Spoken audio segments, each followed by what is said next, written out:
Eu quero convidar você a abrir a sua Bíblia na primeira carta de Paulo aos Coríntios, capítulo 4. Vamos ler por hora tão somente o verso 6 e o verso de número 7. Primeira carta de Paulo aos Coríntios, capítulo 4, verso 6 e verso 7, para nossa meditação na palavra de Deus nesta hora. E o tema da nossa reflexão hoje é: quem é o líder?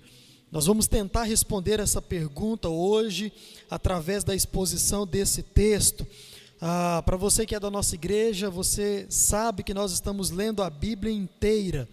E hoje nós nos deparamos então com essa leitura do capítulo 4. Iniciamos essa semana a leitura da carta aos Coríntios, carta de Paulo aos Coríntios, e nós vamos assim meditar nela nesta noite, como de costume. Amém? Você já abriu? Ou então acompanhe conosco a palavra de Deus. Diz assim: meus irmãos, apliquei estas coisas figuradamente a mim mesmo e a Apolo por causa de vocês, para que por nosso exemplo vocês aprendam isto: não ultrapassem o que está escrito, para que ninguém se encha de orgulho a favor de uns e em prejuízo de outro. Pois quem é que faz com que você sobressaia? E o que é que você tem que não tenha recebido? E se o recebeu, por que se gloria como se não tivesse recebido? Esta é a palavra de Deus, e nós vamos orar nesta hora agradecendo a Deus por ela. Senhor Deus e Pai, te louvamos pela leitura da Tua Palavra e pedimos a iluminação do Teu Espírito Santo para a compreensão e coragem também para praticá-la no nome de Jesus.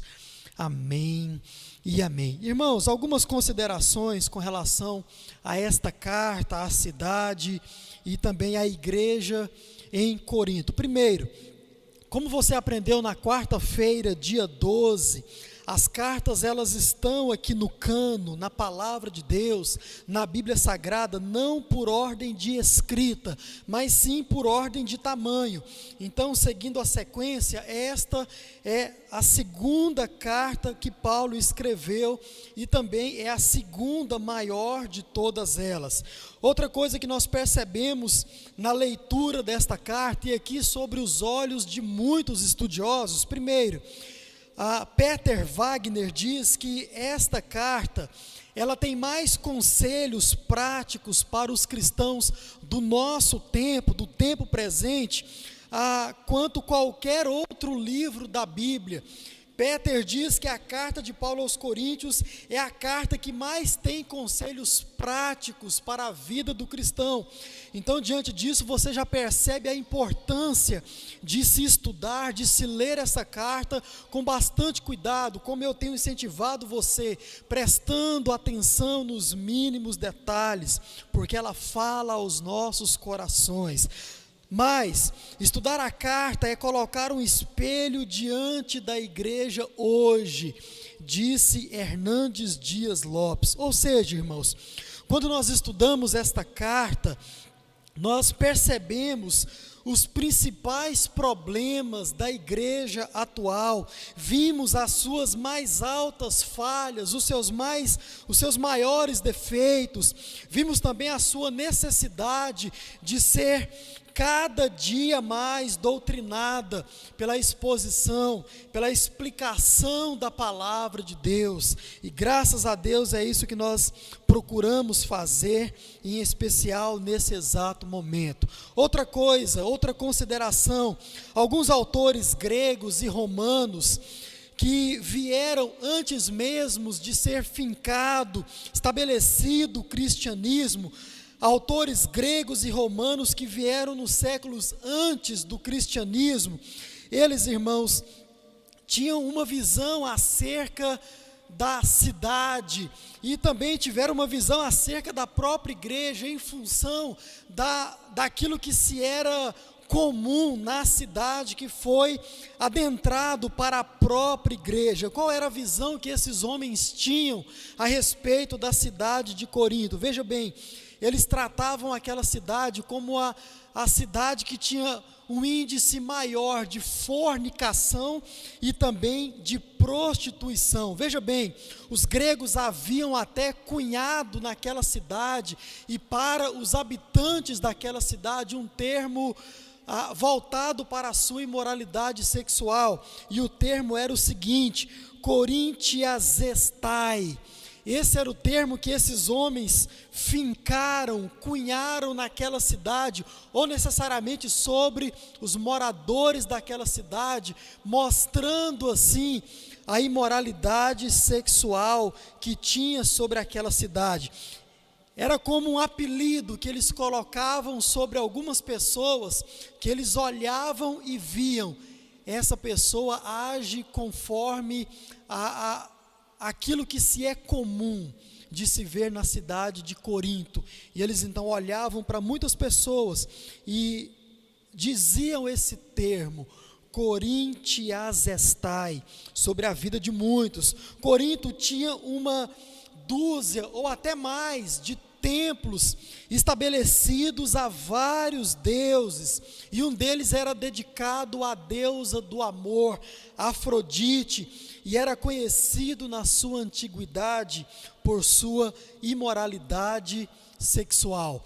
Irmãos, esse templo levantado a essa deusa era algo tão depravado que a forma de culto, cada templo levantado para um deus tinha uma forma de culto.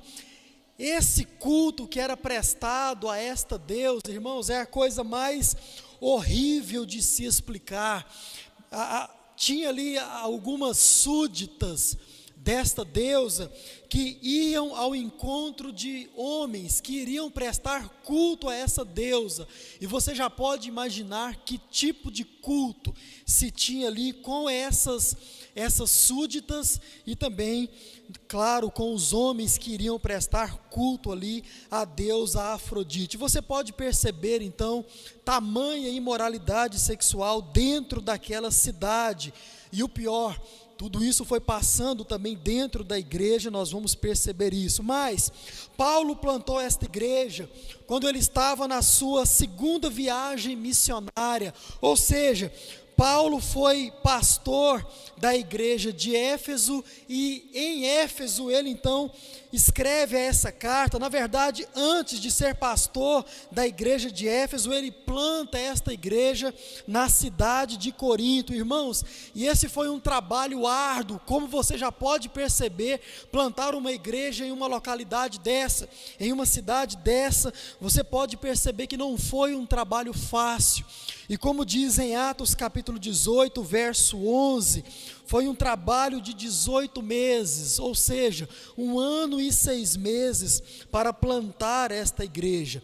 E esse verso de número 11 do capítulo 18 de Atos vai dizer, irmãos, qual foi a ferramenta usada e também qual foi a forma usada para se plantar aquela igreja naquela cidade, e certamente isso deve ser modelo para qualquer outra plantação de igreja, ou seja, o ensino da palavra. Paulo vai usar como ferramenta o ensino das escrituras sagradas para se plantar uma igreja, e não foi diferente com aquela, e não deve ser diferente com nenhuma outra a ser plantada. Mas Paulo escreveu esta carta no final do seu ministério em Éfeso, ou seja, Paulo era pastor da igreja de Éfeso, estava ensinando também a palavra de Deus àquela igreja, e no finalzinho do seu ministério, Paulo então escreve esta carta que temos em mãos, como 1 aos Coríntios, àquela igreja. Veja bem, irmãos, quando nós olhamos para toda a história, nós percebemos que esta carta que Paulo escreveu, 1 Coríntios, ela não é a primeira carta que Paulo escreveu à igreja de Corinto. Veja bem, essa na verdade seria a segunda carta que Paulo escrevera para aquela igreja. Então, a carta que nós temos hoje, a que nós acabamos de ler como primeira carta aos Coríntios, na verdade seria a segunda carta de Paulo aos Coríntios. E claro, a segunda que nós temos hoje seria necessariamente a terceira carta de Paulo aos Coríntios.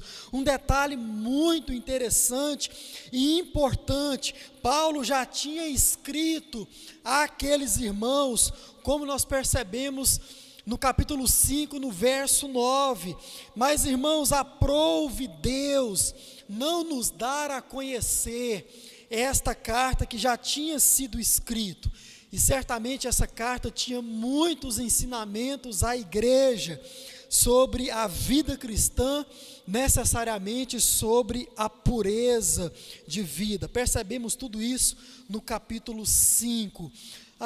Pastor, mas por que esta carta não está aqui na nossa Bíblia?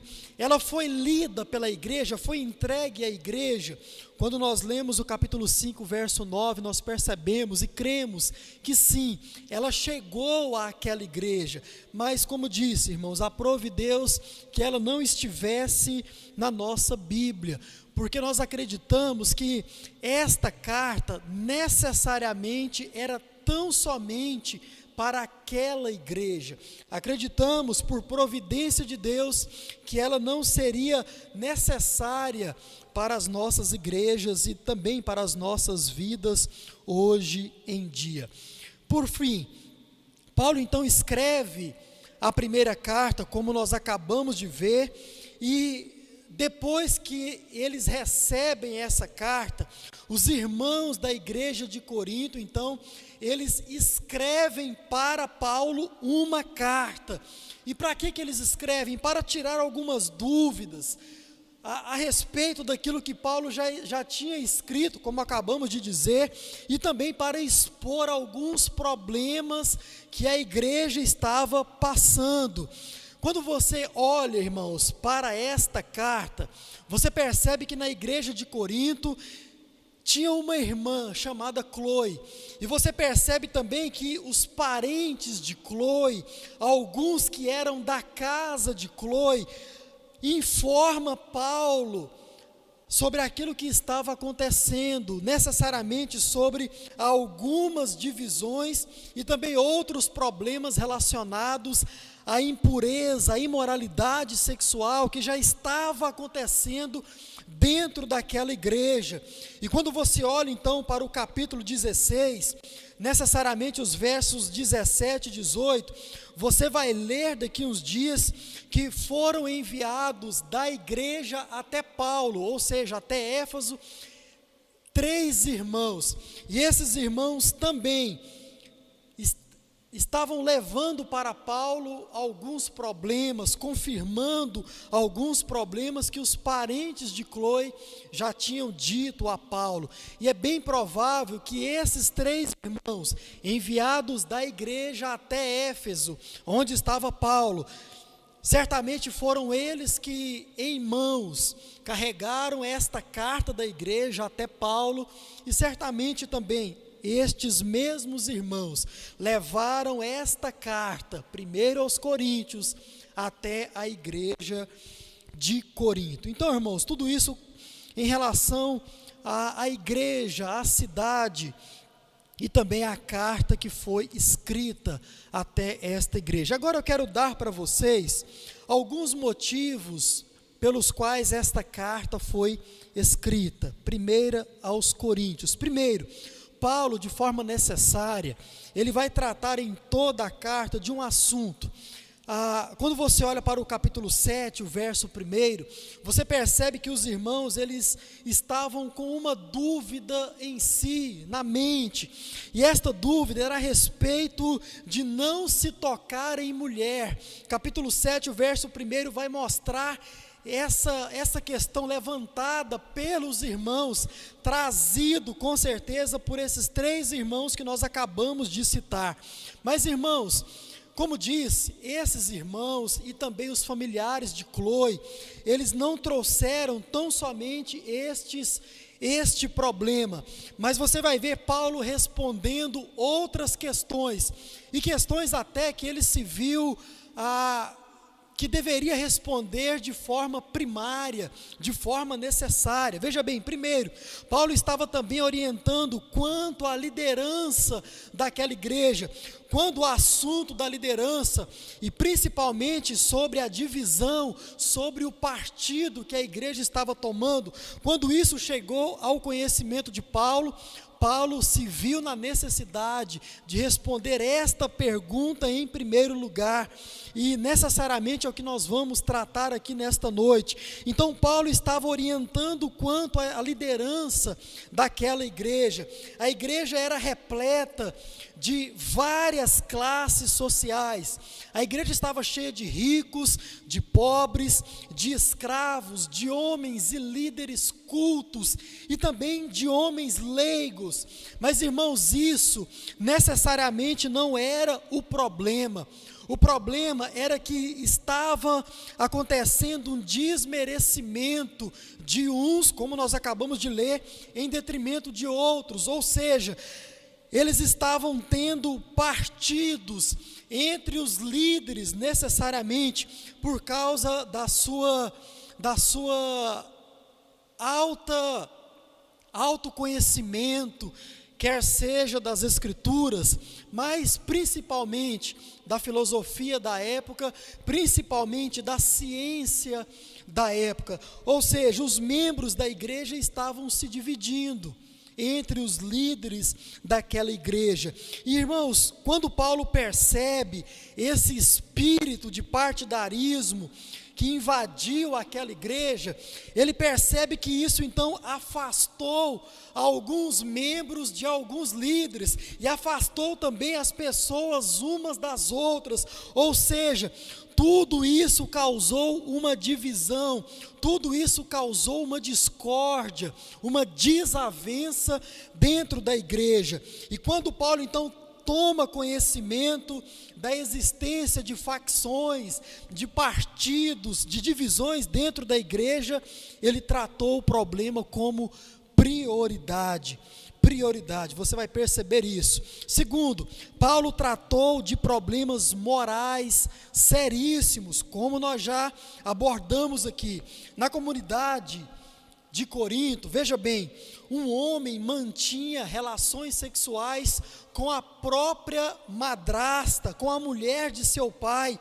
O mal, vai dizer Paulo, que não havia até mesmo entre os gentios, ou seja, até mesmo fora da igreja, não havia um mal como esse. Você percebe isso no capítulo 5, no verso 1.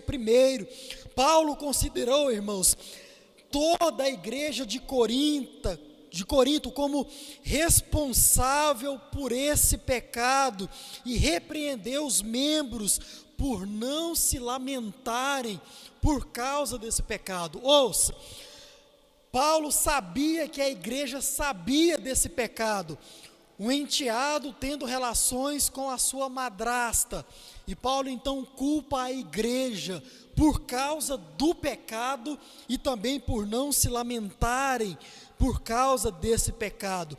E veja bem que coisa curiosa, Paulo instrui os coríntios a entregarem tal homem a Satanás e a expulsarem-no da comunidade, da igreja. Você vai perceber isso de forma muito clara, a partir do verso 5 do capítulo 5, isso vai até o verso de número 13. Paulo ordenou que fosse removida da igreja tal infâmia. Esta infâmia, esse tipo de pecado dentro da igreja, macula e também maculava e prejudicava a eficácia da igreja de Corinto, plantada ali naquela localidade. Irmãos, ouça bem, o que Paulo está dizendo aqui é algo muito sério, muito sério. A imoralidade sexual atrapalha a igreja a cumprir o seu papel onde ela está plantada, e nós precisamos também ainda hoje, irmãos, se essa carta, aprove Deus, chegar ao nosso conhecimento com esses ensinamentos, irmãos, nós também precisamos prestar atenção e tomar os cuidados, e tomar também as devidas medidas com relação ao pecado, principalmente esse que Paulo trata de forma tão séria, tão séria. Mas, em quarto lugar, Paulo estava resolvendo problemas culturais e também problemas religiosos que estavam acontecendo dentro daquela igreja. Outra questão sobre a qual os coríntios buscavam orientação foi quanto à atitude que se deviam ter diante de uma prática gentílica. Que prática era essa? A prática de comer comida sacrificada a ídolos, carne sacrificada a ídolos. Você vai perceber essa questão no capítulo 8, a partir do verso 1. Veja bem, os cristãos que tinham uma consciência firme, os cristãos que eram muito resolvidos em sua fé, irmãos, estes não tinham dúvidas quanto a comer carne dentro de um templo idólatra. Por que eles não tinham dúvida, não tinham problema com relação a isso? Porque eles tratavam os ídolos como nada. Ou seja, e isso eu vou explicar para você porque é que eles comiam carne dentro de um templo idólatra. Mas eles não tinham problema com isso, porque ali dentro do templo, ou necessariamente dentro de um mercado, porque era muito comum, dentro dos templos pagãos, haver mercados, onde se vendiam carnes e outros elementos e outros alimentos. Por isso, muitos eram obrigados até a ir no mercado ou dentro do templo comprar carne. Irmãos, aqueles crentes que eram firmes na fé, resolvidos, que conheciam a palavra de Deus, que receberam de forma literal o ensinamento de Jesus Cristo, a saber, aquele que diz que não é o que entra pela boca do ser humano que o contamina, mas o que sai. Você já é mestre nisso. Ou seja, com esse ensinamento de Jesus em mente, eles iam para os mercados dentro dos templos pagãos, compravam suas carnes e comiam sem problema nenhum. Mas vejam, irmãos, por que isso? Porque eles olhavam para aqueles líderes, para aqueles ídolos, e diziam, não, isso não é nada. E eles tratavam a carne como carne, tratavam a comida como simples comida. E então, se alimentavam. Mas veja, irmãos, Paulo ele chamou a atenção para a consciência do irmão mais fraco. E Paulo também chamou a responsabilidade dos cristãos fortes para os cristãos mais fracos. Ou seja, Paulo então escrevia aos crentes fracos na fé: irmãos, vocês precisam se ater aos ensinamentos de Jesus, vocês precisam se ater aos ensinamentos da palavra de Deus. Ou seja, não é errado você participar do alimento, você comprar o alimento mesmo dentro de um templo pagão, porque a carne é tão somente carne, e aqueles ídolos não significam nada. Vocês servem ao Deus vivo e verdadeiro. Todos aqueles ídolos lá estão como o salmista descreveu no Salmo de 15, se não me falha a memória. Ou seja, estão todos mortos. Era assim que Paulo estava orientando os fracos na fé. Por outro lado, ele olhava para os crentes fortes na fé e também chamava a sua atenção quanto à sua responsabilidade sobre os mais fracos. Irmãos, vocês que estão um pouco mais acima na fé, na doutrina, na verdade bíblica, cuidado. Se o que você faz porventura escandaliza o teu irmão, não faça, pelo menos até quando ele não estiver maduro na fé. Exatamente essa era a orientação do apóstolo. Mas Paulo estava resolvendo problemas com relação à eclesiologia da igreja, com relação às práticas de culto dentro da igreja. Quando você olha para o capítulo 11 até o capítulo de número 14, você vai ver que eles dizem respeito às questões pertinentes ao culto, veja bem, a oração, a profecia, a celebração da ceia do Senhor, aos dons espirituais e também sobre o significado do amor, do profetizar, do falar em línguas e também da ordem no culto. Tudo isso Paulo vai orientar dentro destes capítulos. Irmãos, quando você olha para o problema dos dons espirituais, isso era algo tão sério que os irmãos pedem uma orientação a mais para Paulo a respeito disso. Tamanha confusão, e isso até hoje, existe acerca desse assunto. E por fim, Paulo procurava também resolver questões doutrinárias. Veja bem, não é que os irmãos eles tenham pedido alguma orientação de Paulo sobre a doutrina da ressurreição, mas veja, irmãos, havia chegado ao conhecimento do apóstolo que alguns membros da igreja de Corinto estavam negando a doutrina, a existência da ressurreição. Isso você acompanha no capítulo 15 e no verso 12. Irmãos, vejam só, como nós dissemos aqui no início, se a carta de Paulo aos Coríntios, ela é um espelho para a igreja atual, para a nossa igreja, como disse muitos estudiosos, então, irmãos, nós precisamos cada dia mais da palavra de Deus para nos corrigir, nós precisamos cada dia mais da palavra de Deus para nos orientar e também para transformar as nossas vidas. Que isso seja uma realidade na minha e na sua vida e em todas as nossas igrejas, no nome de Jesus. Então, irmãos, vamos ao nosso texto propriamente dito e ver o que Deus ele tem para nos ensinar hoje como indivíduos e principalmente a nível de congregação. Veja bem, quando nós olhamos para o capítulo 4, o capítulo que nós estamos estudando hoje, você percebe que Paulo aqui, ele está falando a respeito da liderança. Na verdade, Paulo vem falando disso desde o capítulo 2 e o capítulo 3 e também no capítulo 4. Ele está resolvendo aqui aquele primeiro problema que ele encarou como necessário, como problema primário, quando ele escreve então a esta igreja. Ou seja, Paulo está tratando aqui da liderança, dos pastores, dos líderes daquela igreja e principalmente por causa do partidarismo, como você já ouviu. Paulo ele vai explicar quem são os líderes, quem são os pastores, os presbíteros. Paulo vai explicar o que eles fazem ao liderar a igreja de Deus, quem são os ministros de Deus.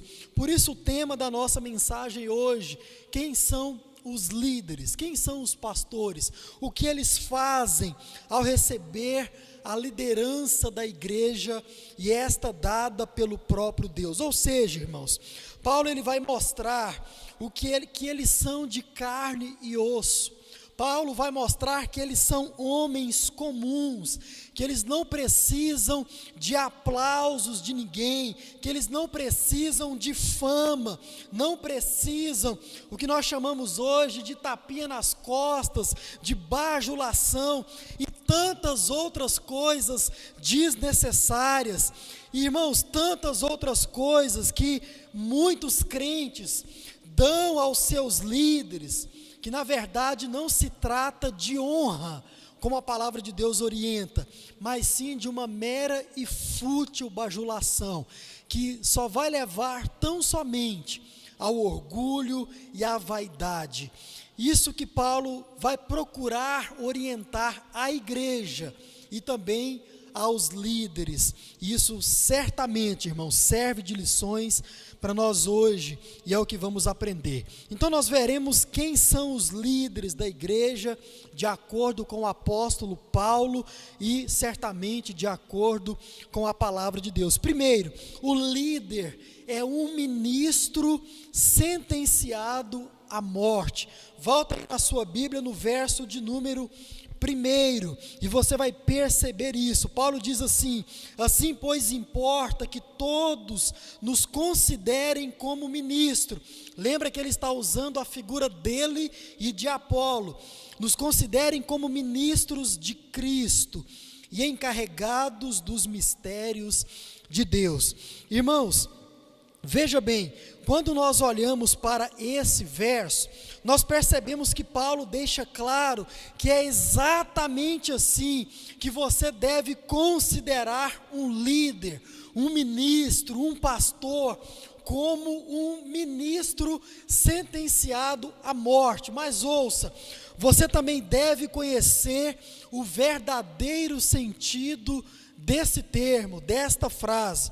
E eu explico para você. Quando nós olhamos para a palavra ministro, nós percebemos, irmãos, que na nossa língua portuguesa e também em outras línguas, ela representa alguém que está em um cargo de alto escalão dentro do governo, como por exemplo o primeiro-ministro da rainha da Inglaterra, ou como por exemplo aquele que está ao lado do presidente americano, como se chama?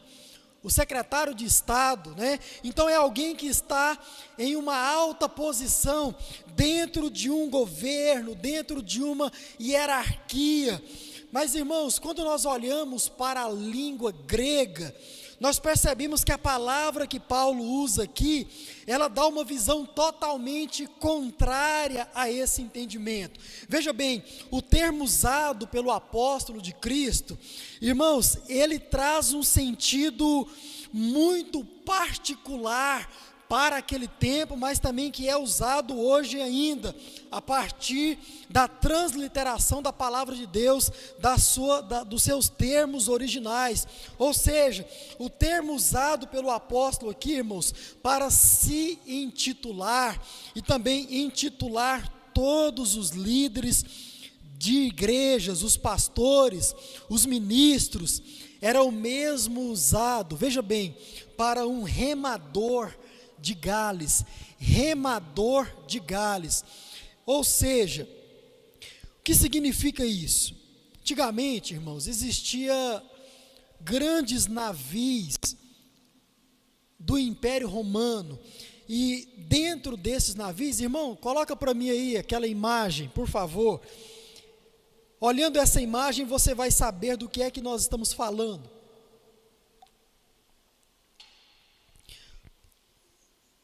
Existiam antigamente grandes navios do Império Romano, e dentro desses navios, no fim do navio, existia grandes porões, na verdade um porão só que ia do fim ao começo do navio, como você percebe aí na imagem. E dentro desses porões, existiam ali escravos remadores. E algo curioso, irmãos, e necessário de ser dito, é que esse local, esse porão, ele estava no último lugar do navio. E estando no último lugar do navio, o que acontecia? Nas grandes tempestades, esse local, esse porão era encharcado de água. E esses escravos, então, eles eram, até muitos morriam afogados por causa dessa enchente que entrava dentro do navio. Então, quando Paulo trata aqui, traz essa palavra, beleza, irmãos, traz essa palavra ministro, ele está dizendo exatamente isso, que o ministro de Deus hoje, o ministro de Cristo, o líder, o pastor, ele é esse escravo que está no último lugar de uma embarcação, trabalhando, remando. E mais, esse escravo, ele não é um escravo comum, ele é um escravo que está sentenciado à morte. Por que isso? Porque, irmãos, veja bem, esse escravo que estava nesse porão não era um escravo comum. Dentro do navio, nas outras partes do navio, estavam os outros escravos, aqueles que serviam, aqueles soldados, aqueles líderes ali dentro do navio. E os escravos que estavam no porão, remando, eram escravos que já estavam com a sua sentença de morte decretada, ou seja, eram pessoas que iam morrer. Para eles não havia mais salvação, eles não tinham a possibilidade de subir para o navio, ou de entrar em uma casa e servir um senhor. Eles estavam sentenciados à morte. Irmãos, isso é muito importante de ter em mente, ou seja, Paulo compara o líder, o ministro de Deus, como a última classe de escravos que existia na sua época. Veja bem, irmãos, o que é o líder hoje dentro da igreja, o que é o pastor, o ministro de Deus? O ministro de Deus é aquele que foi escolhido pelo próprio Deus para prestar um serviço a Ele antes da sua morte, antes de morrer. Para você que é pastor, que nos acompanha, esse é o nosso papel, essa é a nossa condição. Nós estamos caminhando para a morte. Mais cedo ou mais tarde, você como líder, como pastor, vai passar pela morte, assim como nós já estamos presenciando durante vários dias, inclusive no dia de hoje, nós já presenciamos isso. Mas, meu amigo, nós estamos prestando um serviço a Deus antes de partir. Somos escravos de Deus, do nosso Senhor, antes de partir. Esse é o líder, esse é o ministro que Paulo descreve aqui na sua carta. Mas, segundo, o líder é o mordomo às ordens do seu Senhor. O nosso mesmo verso 1, vai mostrar isso. E mais um termo usado por Paulo para se autodefinir como liderança diante da igreja. Veja bem, nós vamos analisar esse outro termo, mas Paulo agora vai usar um termo no mesmo verso. Veja bem, na nossa versão, nós temos a palavra encarregados. Você leu isso aí no primeiro verso. Assim, pois, importa que todos nos considerem como ministro de Cristo e encarregados dos mistérios de Deus. Irmãos, essa palavra, quando nós a traduzimos de forma literal, significa dispenseiro ou mordomo. Mordomo é a palavra mais conhecida, mais comum. E veja bem, o mordomo é aquele que foi designado para cuidar da casa do seu senhor. O mordomo é aquele que foi designado para cuidar dos interesses do seu senhor dentro da casa desse senhor. E a grande pergunta que nós nos deparamos ao aplicar esta figura a nós, a igreja hoje, é a seguinte: quem é o senhor desse mordomo? Quem é o senhor do líder da igreja, do pastor, do ministro? Quem é o senhor? É a igreja? Não, é o próprio Deus. O meu Senhor, como líder desta igreja, é o próprio Deus, é o Senhor. E, irmãos, quando nós olhamos para todo esse significado, nós notamos algo interessante ao olhar para a figura do mordomo. Veja bem, em relação ao senhor da casa, ao dono da casa, ele também é um escravo, ou seja, Paulo aqui não tira o significado do primeiro termo que ele usa, você percebe? Porque um mordomo também é um escravo, em relação ao dono da casa, ao Senhor, ao Deus. o mordomo ele é também um escravo. Mas veja bem, em relação aos demais empregados, aos demais membros da casa, aos demais servos, aos demais escravos, o mordomo, irmãos, ele exerce uma função de gerente, ele é uma espécie de chefe, ele é uma espécie de administrador. Dispenseiro, na verdade, significa exatamente isso: alguém que administra, alguém que reparte as funções, alguém que reparte o alimento, enfim, um encarregado. Aí você percebe o porquê que Paulo coloca esta palavra, porquê que a nossa versão necessariamente coloca esta palavra de encarregado. Por causa disso, é como você aí na sua empresa, em muitos lugares, né, quando nós trabalhamos em uma empresa, nós temos ali o encarregado. Isso é muito comum de se acontecer nas fazendas, onde se tem ali o encarregado e se tem ali os outros empregados, e é muito difícil você ver o dono da fazenda se dirigindo diretamente ao empregado, mas o dono se dirige ao seu empregado, que é o encarregado, e o encarregado se dirige aos demais empregados, dando as ordens, as orientações. E é desta forma que Paulo descreve aqui o líder. Ele é esse mordomo, que do dono da casa ele é um escravo, mas ele está, sim, e nós não precisamos ter medo disso, sobre os demais, em um cargo de autoridade. E veja bem as funções de um mordomo: ele cuidava da alimentação da casa, ele cuidava da integridade da casa do seu senhor, ele cuidava da organização da casa do seu senhor. Irmãos, só essas três citações aqui já dariam um outro sermão.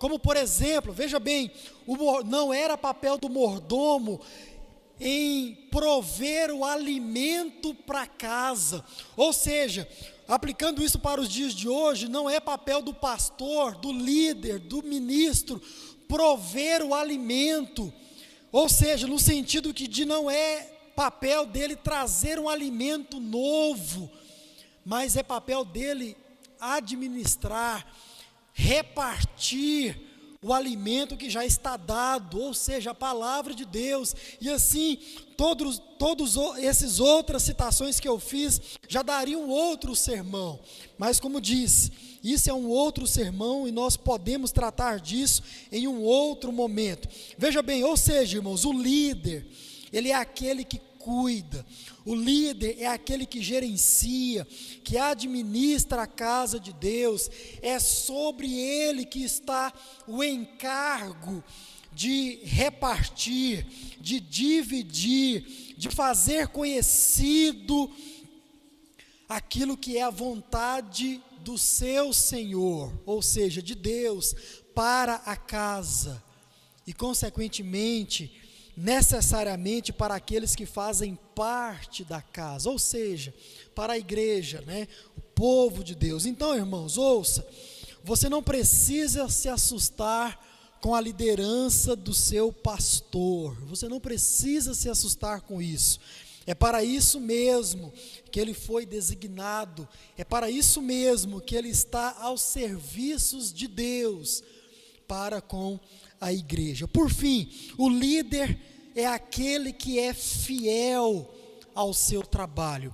Olhe para o verso de número 2, diz assim: ora, além disso, do que já falamos, o que requer destes encarregados é que cada um deles seja encontrado fiel. Cada um deles deve ser encontrado fiel, ou seja, quem é o ministro de Deus? Quem é o líder, o pastor? É aquele que permanece fiel ao seu real trabalho.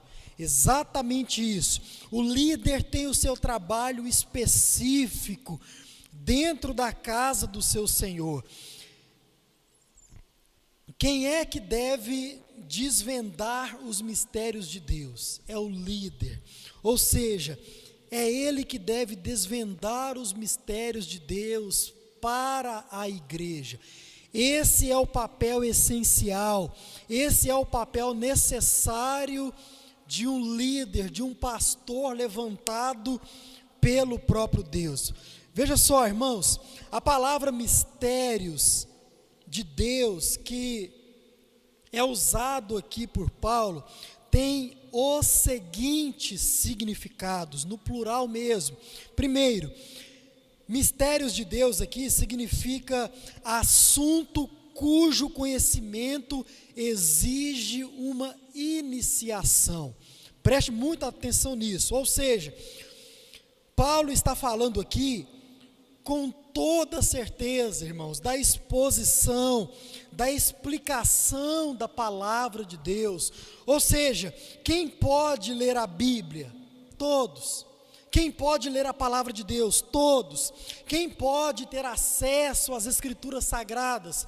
Todos. Quem pode e deve entender a palavra de Deus? Todos, todos. Mas, irmãos, ouça bem, quem é encarregado de explicar para você é o líder instituído pelo próprio Deus. Este homem, este servo, este mordomo, ele é encarregado por Deus para explicar os mistérios de Deus para você. E por que isso? Veja bem, porque o segundo significado do mesmo termo, mistérios, é o seguinte: um segredo conhecido apenas por revelação. Um segredo conhecido apenas por revelação. E você também não precisa ter medo desse termo. Ou seja, irmãos, e esse é o trabalho do pastor.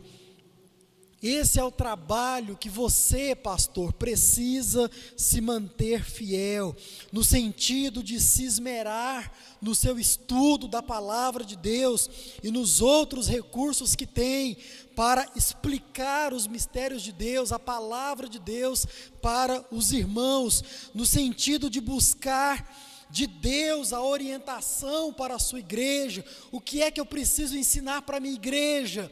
Busque isso em Deus e você certamente receberá. Você precisa se manter fiel também a esse trabalho, no sentido de se preocupar com o tipo e também com a qualidade do alimento a ser oferecido para a igreja. Ou seja, no sentido de se manter fiel à palavra de Deus e não às suas ideias. Pastores, isso aqui é muito importante. É papel nosso pastorear o rebanho de Deus à luz da palavra de Deus, não à luz daquilo que eu tenho como ideias, como ideologias. E nós precisamos prestar atenção em tudo isso. Bom, irmãos, de forma resumida, esse é o líder segundo o apóstolo Paulo. Esse é o líder segundo a palavra de Deus. E é claro que existem muitas outras coisas, mas infelizmente o tempo não permite que nós abordemos. Mas, irmãos, é por isso que Paulo então orientou a igreja de Corinto quanto ao orgulho de se ter líderes, pastores cultos, pastores entendidos entre si. Irmãos, porque se eles os tinham, como nós acabamos de ler, foi dado pelo próprio Deus. Se eles tinham entre si pessoas cultas, quer sejam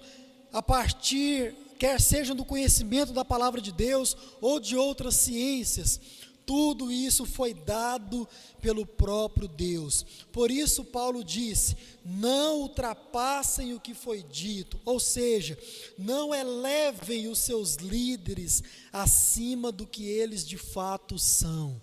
Essa orientação que Paulo deu à igreja e também que Paulo dá a nós hoje. E tudo isso para quê? Para que o orgulho não os alcancem e nem também alcance a igreja por causa dos líderes. Irmãos, que nós possamos atentar a palavra de Deus aos nossos corações nessa noite, no nome de Jesus. Mas antes, como sempre, eu quero dar aqui algumas aplicações, algumas coisas para você praticar, e são duas para os pastores e duas também para a igreja. Então preste muita atenção. Primeiro, pastor, estude, no nome de Jesus, estude, porque como você aprendeu hoje, ou tão somente lembrou,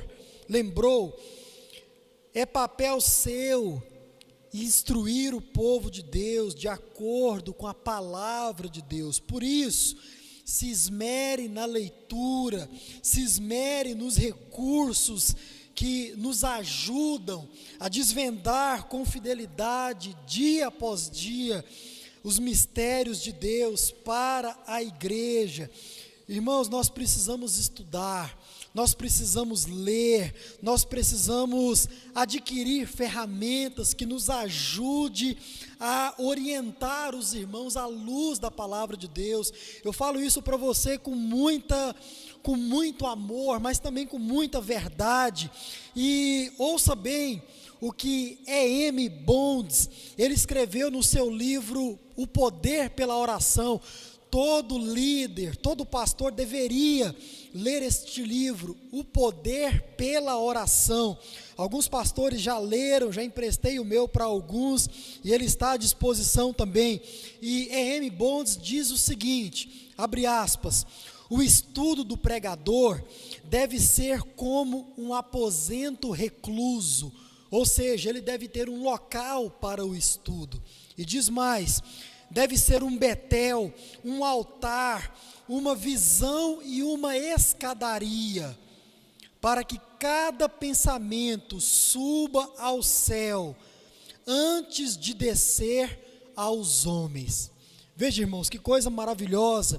Agora veja bem, para que cada porção do sermão seja aromatizada pelo ar dos céus e receba substância, porque Deus estava no estudo.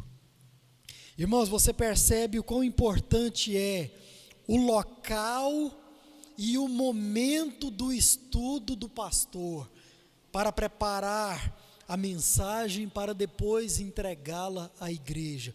Portanto, é papel seu e meu como líder, como pastor, estudar e levar aquilo que é de Deus para o povo de Deus. Segundo, para que eu e você como líderes nós possamos praticar, meus irmãos, se afaste do orgulho. E aqui eu falo isso com todo amor, com toda humildade para você que também exerce a mesma função que eu.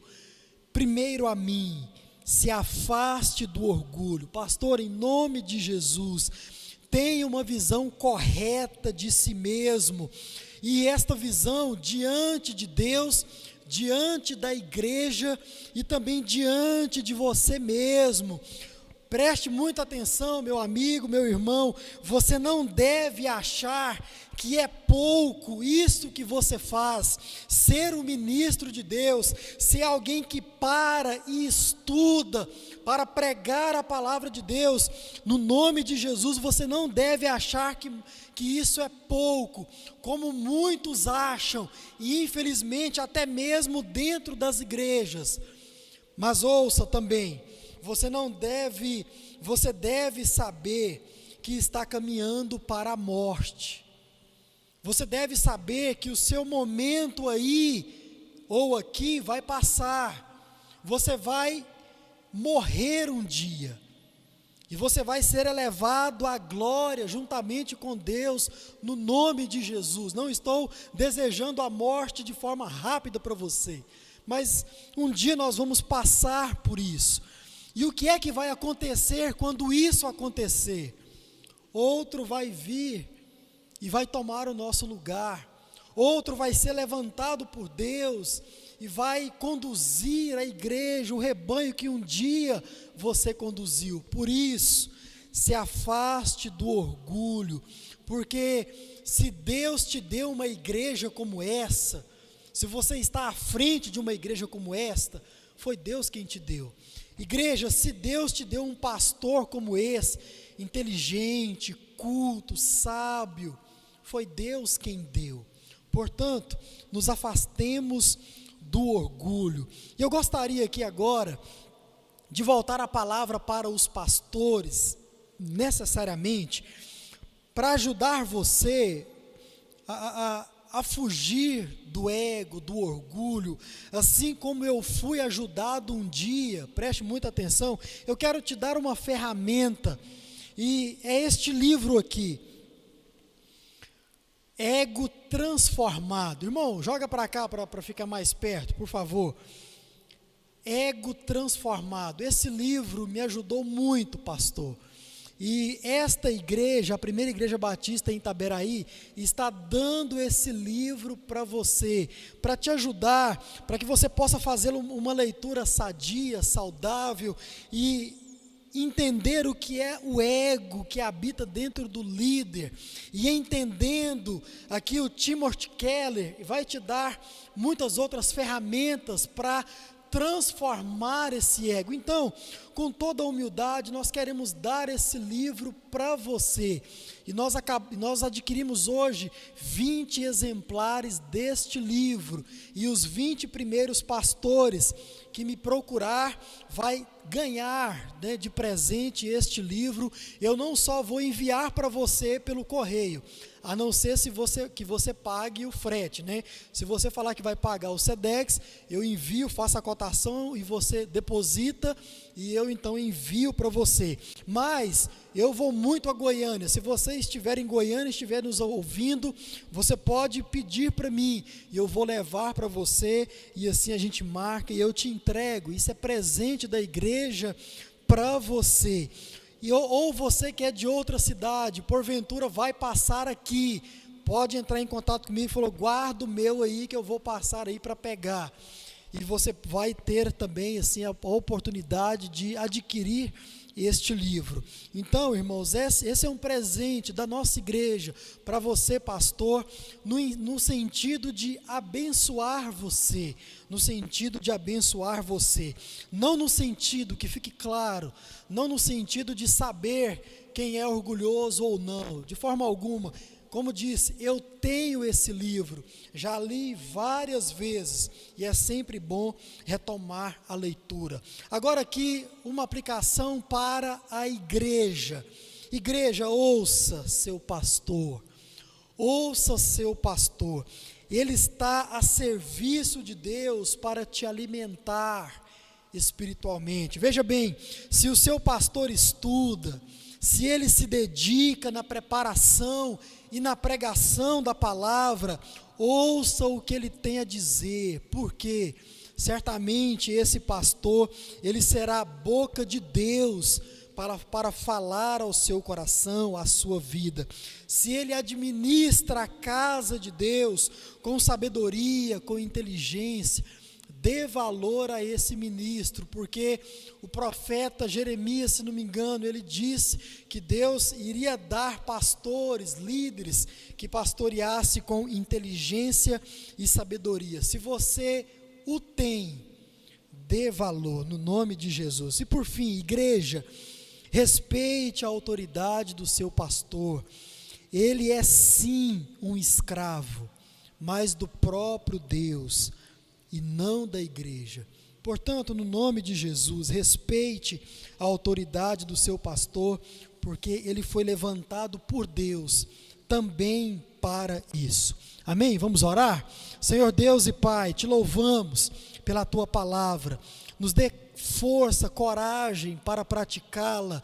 Nos dê, ó Deus, entendimento para entendê-la de forma verdadeira, saudável, e que tudo isso possa ser aplicado às nossas vidas pelo teu Espírito Santo. Oramos assim, pedindo por todos os líderes, todos os pastores, quer sejam eles batistas ou não, mas que o Senhor possa estar à frente da vida de cada um, conduzindo, ó Deus, o ministério e abençoando, ó Deus, o ministério de cada um deles. Use as nossas vidas como bênção do Senhor para a vida da igreja, e que a igreja possa perceber isso no nome de Jesus. Oramos assim pela vida da igreja, que todos possam ser alimentados através e a partir da tua palavra. Nos dê essa condição, e oramos assim no nome de Jesus. Amém e amém.